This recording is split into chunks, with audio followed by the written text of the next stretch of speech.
Here is something different for you all. A game from the past. Draconus, a Dreamcast game. It was on my list for some time, and I thought, this game would be a nice summer game. So, was it like that? Just be patient, dear viewer. Let's start with the story. The old Parthem Empire was devastated by the Backlash. Just more than 100 years ago, the magical destruction ended mankind's golden age. This voice, surely everyone knows of him, right? The late Tony J. The voice of the Elder God from the Legacy of Kain series, the narrator in the console version of The Bard's Tale, the Transcendent One from Planescape Torment, and so on. He was, and still is, a voice that can give a strong soul to any character he breathes life into. Recently, however, there has been an unusual increase in the raiding activities of goblins and Krugen in our area. Anyway, long story short, a magical event happened 100 years ago, destroying an empire, killing mages and sages too. Ever since then, the balance of power shifted. The nether races, as the game calls them, have been raiding human settlements as they please. Lately, the goblins and a rat-like race called the Krugen seem to be doing it more often. The manual calls them dog-like, but whatever. The game keeps dumping lore on you, adding bearded elves into the mix. Wait, bearded elves? Such a weird game. Where was I? Oh, right. You are going to meet up with the narrator's elf friend and help him retrieve the heart-shaped artifact, then defeat the Raka. Of course, nothing is ever that simple or short. You are teleported outside the village, and that is when you are hit with the truth. This lovely picture shows you the Dreamcast controller. Since I've never touched a device like this, and I have never used the Nintendo 64's strange controller either, the whole concept feels alien to me. I'm guessing anyone who grew up using these controllers must have become successful in life, right? Lucky for them. Just teasing. Don't mind my jabs about this. Returning to mechanics, the whole thing works like this.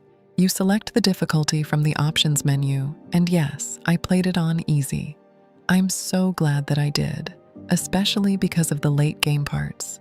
You have two characters to choose from. I chose Cynric, the warrior, for my full playthrough, and only took a brief look at Aeowyn, the sorceress. There is also a kind of level up system, but I will explain it soon. On the UI, you have your health bar, compass, wisp count, your items, which are tied to your level up skills, and the map. By the way, you can also open your map with a button combination if you want to. Quick note, yes, resolution is native, but I did upscale it later, just bear with it. Your map also shows quest locations, or hotspots, as the manual calls them. It is helpful, most of the time, but sometimes it is not. Now, the wisp system. There are two types you can collect, blessing wisps and healing wisps. According to the manual, the game also gives you 5 wisps at the end of each level, and every 5 blessing wisps you collect earns you another advancement. I did not fully understand any of this while playing. I mostly collected whatever I saw, picked whatever upgrade looked useful, and somehow made it to the end. So, I suppose the system works, even when the player barely understands it. And this takes us to the advancement system.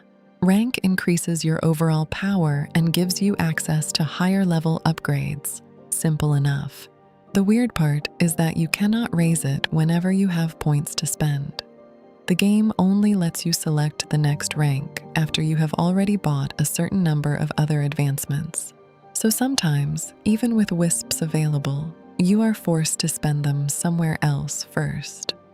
Without the manual, I did not fully understand why the rank option kept appearing and disappearing. Also, all of the usable abilities work more like items than traditional skills. You select them on the UI, activate them when needed, and their limited uses only refill between levels. Even the healing advancement gives you a potion rather than an actual healing spell. The warrior has access to 2 of these abilities at a time, while the sorceress gets 4. Better, but still not enough, actually. This is why upgrading your defense first is a valid choice. For me, anyway. According to the manual, the two characters unlock different abilities at different ranks, and some of them appear to be class-specific. But since I only spent serious time with the warrior, I cannot compare their progression properly. Now, another painful part, combat. Here is a part of the manual, and yes, you need to read it a bit to learn the finesse of the game mechanics. But rest assured, you will forget all of it and play it like me, just making random combos most of the time. And that is because of the weird targeting system, controller movement recognition being utterly useless in the heat of a crowded battle. Let's say you are trying to perform a thrust. Right, bash combo. A thrust already requires you to press forward and attack together, so these inputs are not as simple as the manual makes them look.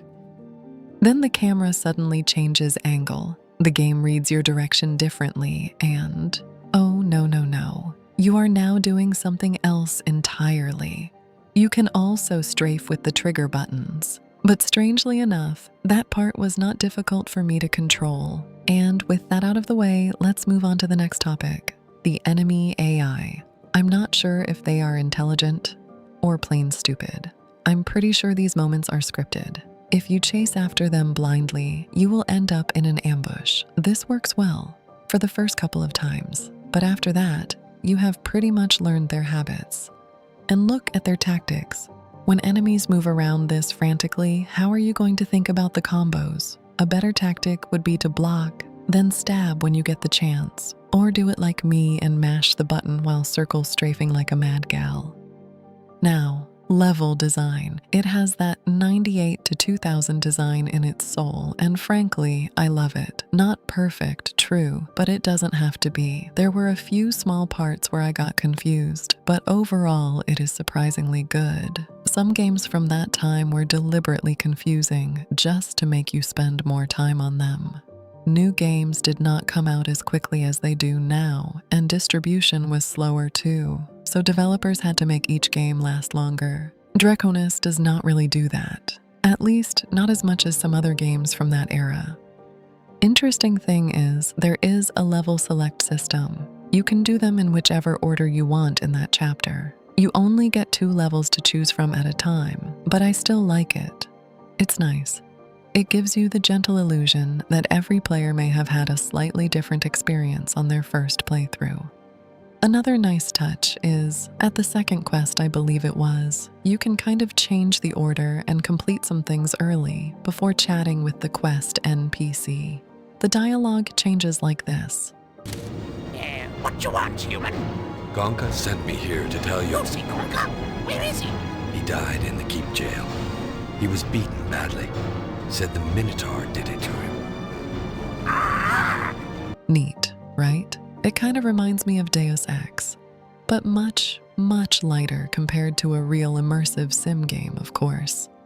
And the writing of the game? There were a few moments that actually made me chuckle. The overall voice acting is also pretty good. Another surprise, actually.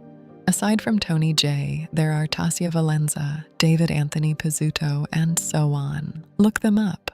I'm pretty sure you will recognize some of their works. Ooh, I've talked too much. So it's time to wrap this up. So what we have here is a nice late 90s atmosphere, charming but slightly clumsy graphics, definitely clunky combat, and a mid to low quality story. The dialogue can be funny though. And since this game is considered abandonware, it is more of a should you play it type of game. I think you should. Sure, you may need to show some understanding and patience because of its dated mechanics, but it still has that weird charm of its time. At least, give it one playthrough. And with that, I'm off, dear viewers. Thank you for listening to my thoughts, especially if you stayed from start to finish. But even if you didn't, I still wish you all a wonderful day and fun gaming.